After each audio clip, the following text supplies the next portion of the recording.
अस्सलामुअलैकुम वरहमतुल्लाहि वबरकातुह। उम्मीद है कि आप हजरात बख़ैर होंगे। आपका इस्तक़बाल है हमारे यूट्यूब चैनल पे। आज का हमारा सबक है प्रेजेंट परफेक्ट टेंस। ये प्रेजेंट का तीसरा टेंस है, प्रेजेंट परफेक्ट टेंस। इस टेंस का इस्तेमाल हम उस वक्त करते हैं जब हमें कहना हो किसी काम के बारे में कि वो काम हो चुका है। जैसे वो आ चुका है, जा चुका है, पहुंच चुका है, खा चुका है, वो बच्चा सो चुका है, या उसने मारा है, उसने गाली दिया है वगैरह। तो इस तरह के जुमले जब हमें कहना हो तो हम उसे बनाते हैं प्रेजेंट परफेक्ट। प्रेजेंट परफेक्ट का हेल्पिंग वर्ब आता है have, has, I, we, you और सारे प्लूरल सब्जेक्ट के साथ हैव का यूज़ होता है, और थर्ड पर्सन के सिंगुलर के साथ और सारे सिंगुलर सब्जेक्ट के साथ हैज़ का यूज़ होता है, और वर्ब का थर्ड फॉर्म यानी पास्ट पार्टिसिपल फॉर्म इसमें यूज़ होता है। तो इसे आप याद रखेंगे। परफेक्ट के जितने भी टेंस हैं, चाहे वो प्रेजेंट परफेक्ट हो या पास्ट परफेक्ट हो या फ्यूचर परफेक्ट हो, तीनों में वर्ब का थर्ड फॉर्म यूज़ होता है। इसी तरह एक्टिव वॉइस में भी मैन वर्ब थर्ड फॉर्म में ही आता है, यानी पास्ट पार्टिसिपल फॉर्म में ही आता है। तो ये ज़ाब्ता अगर याद रखेंगे तो आपको टेंस बनाने में काफ़ी आसानी होगी। चलिए हम आगे देखते हैं कि इसका पॉजिटिव, नेगेटिव, इंट्रोगेटिव कैसे बनाया जाता है। तो सबसे पहले हम बात करेंगे पॉजिटिव सेंटेंसेस के बारे में कि इसका पॉजिटिव सेंटेंस कैसे बनाया जाता है। तो इसका पॉजिटिव सेंटेंस बनाने का फॉर्मूला है सब्जेक्ट प्लस हैव, हैज़, यानी सब्जेक्ट के अकॉर्डिंग आप हैव लाएंगे या हैज़ लाएंगे, और फिर वर्ब का थर्ड फॉर्म यानी पास्ट पार्टिसिपल फॉर्म लाएंगे। अब इस फॉर्मूले के हिसाब से हम जुमले बनाते हैं। आइए आगे देखते हैं। जैसे आई हैव गॉन, मैं जा चुका हूँ, या मैं गया हूँ, ये भी बोल सकते हैं। वी हैव गॉन, हम लोग जा चुके हैं। यू हैव गॉन, तुम जा चुके हो। दे हैव गॉन, वो लोग जा चुके हैं। माई फ्रेंड्स, यहाँ पे आप देख सकते हैं फ्रेंड्स प्लूरल है। माई फ्रेंड्स हैव गॉन, मेरे दोस्त लोग जा चुके हैं। हिज पेरेंट्स हैव गॉन, उसके वालिदैन जा चुके हैं।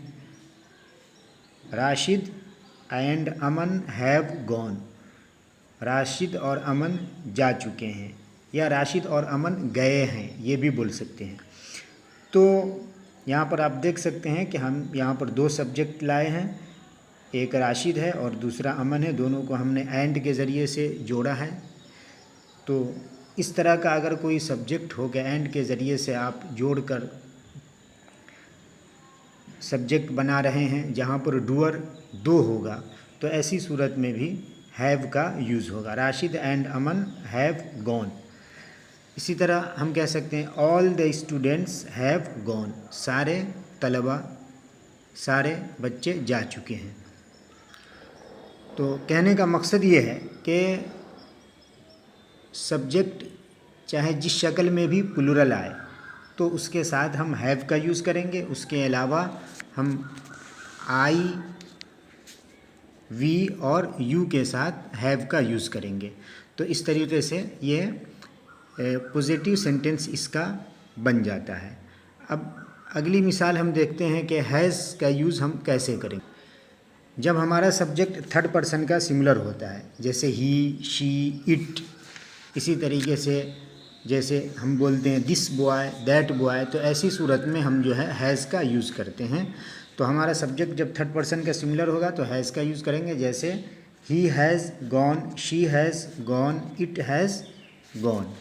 इसी तरह हम बोलेंगे कि this boy has gone, Raj has slept, Raj सो चुका है। योर गेस्ट हैज़ ईटन, आपके मेहमान ने खाना खा लिया है, या आपके मेहमान खाना खा चुके हैं। हिज फ्रेंड हैज़ प्लेड, उसका दोस्त खेल चुका है।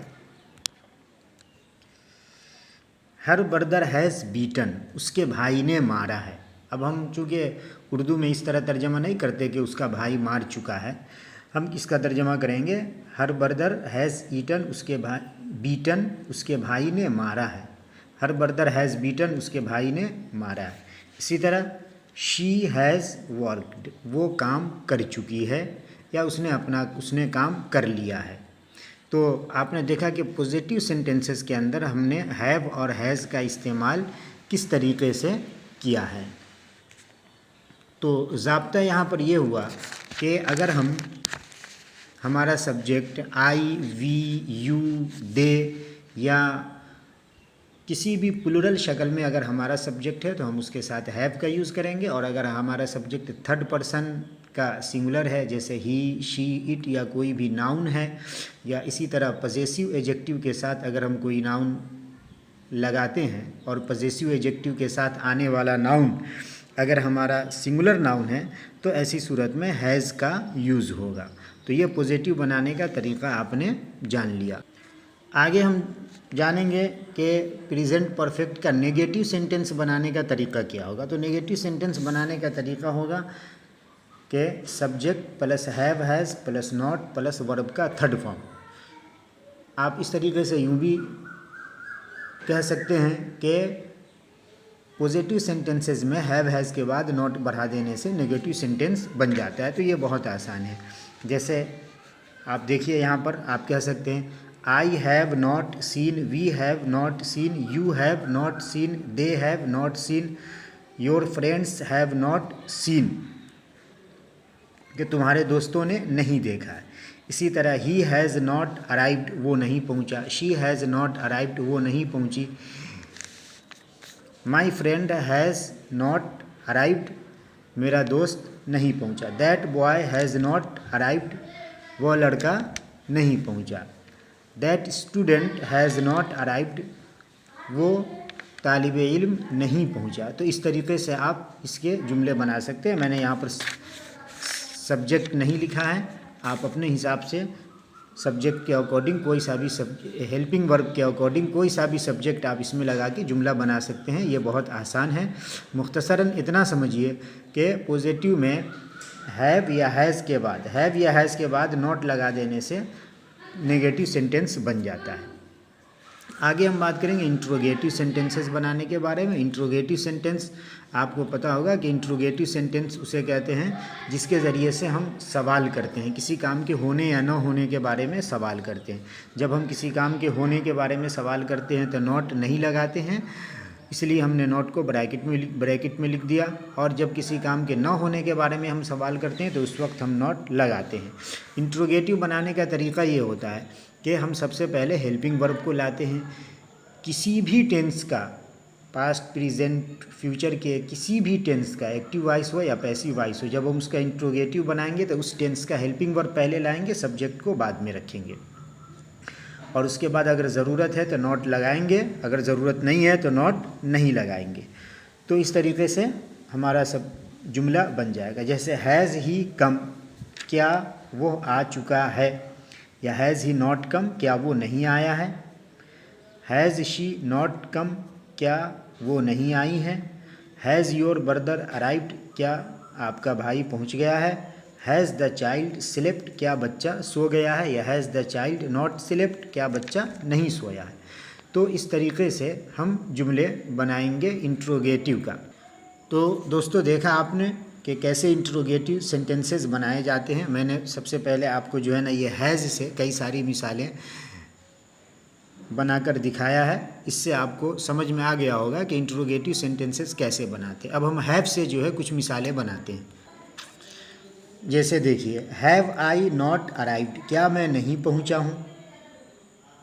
तो नॉट यहाँ पर ब्रैकेट में है। आप ये भी कह सकते हैं हैव आई अराइव्ड, क्या मैं पहुंच चुका हूं। तो इस तरीके से इंट्रोगेटिव सेंटेंस बनेगा। इसी तरह हैव वी आंसर्ड, क्या हम लोगों ने जवाब दिया। हैव यू आंसर्ड, क्या आप लोगों ने जवाब दिया या आपने जवाब दिया। या हैव वी नॉट आंसर्ड, यहाँ पर हम नॉट भी लगा सकते हैं। तो इस तरीके से इंट्रोगेटिव सेंटेंस बनेगा। तो आप जिस तरीके से चाहें सब्जेक्ट के अकॉर्डिंग हेल्पिंग वर्ब को पहले लाके आप इंट्रोगेटिव सेंटेंस बना सकते हैं। आप नोट लगाना चाहे तो लगा भी सकते हैं, नहीं लगाना चाहे तो नहीं भी लगा सकते हैं। ये आपके ऊपर है कि आप किस तरह का सवाल करते हैं। एक और बात यह है कि कभी कभी हम हेल्पिंग वर्ब ये इंट्रोगेटिव सेंटेंस के अंदर क्वेश्चन वर्ड लगाते हैं, जैसे वाई, वेयर, व्हेन, हाउ, इसी तरह व्हाट, हु, क्वेश्चन वर्ड लगाते हैं। तो अगर आप इंट्रोगेटिव सेंटेंस में क्वेश्चन वर्ड लगाना चाहते हैं तो क्वेश्चन वर्ड हेल्पिंग वर्ब से पहले आएगा हमेशा। ये भी कायदा कुल्लिया है, तमाम टेंसेस के अंदर इसी तरीके से लगेगा। जैसे आप मिसाल देखिए, वाई हैव यू कम, तुम क्यों आए हो। वेयर हैव दे गॉन, वो लोग कहाँ गए हैं। व्हेन हैव दे स्लेप्ट, वो लोग कब सोए। हाउ योर फादर कम, आपके वालिद कैसे आए। व्हाट हैव यू बाउट, आपने क्या ख़रीदा। What has the boy hidden, बच्चे ने क्या छुपाया।